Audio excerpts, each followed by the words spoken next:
Postal संकल्प उपक्रमांतर्गत ठाणे टपाल विभागानं टपाल वित्तीय सेवांवर संवाद बैठक आणि उत्कृष्टता पुरस्कार वितरण कार्यक्रम आयोजित केला। संकल्प उपक्रमात ठाणे टपाल विभागातील सुमारे 250 कर्मचाऱ्यांनी भाग घेतला। मनीषा सिन्हा, टपाल सेवा मंडळ नवी दिल्ली, ठाणे जिल्हाधिकारी श्री कृष्णनाथ पांचाळ आणि नवी मुंबई विभाग post master Sucheta Joshi, doctor Abhijit Ichke, Thane विभाग अधीक्षक के नरेंद्र बाबू हे कार्यक्रमात प्रमुख पाहुणे म्हणून उपस्थित होते। कार्यक्रमादरम्यान एका पथनाट्याद्वारे सांगण्यात आलं की जेव्हा कोणी मदत करत नाही तेव्हा टपाल विभागाचा टपाल जीवन विमा मदत करतो। त्याचप्रमाणे मुलींसाठी सुकन्या समृद्धी योजना देखील समाविष्ट आहे।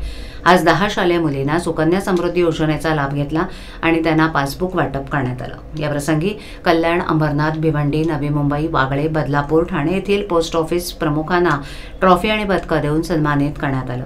यामुळे टपाल विभागाच्या सेवा उत्कृष्टतेच्या प्रयत्नांना निश्चितच बळकटी मिळेल।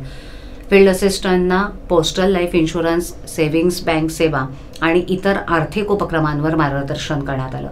या बैठकांमध्ये ग्रामीण आणि शहरी भागातील लोकांना post office savings scheme, life insurance आणि इंडिया पोस्ट पेमेंट्स बँक यासारख्या सेवांचा लाभ घेण्यासाठी प्रोत्साहित करण्यात आलं।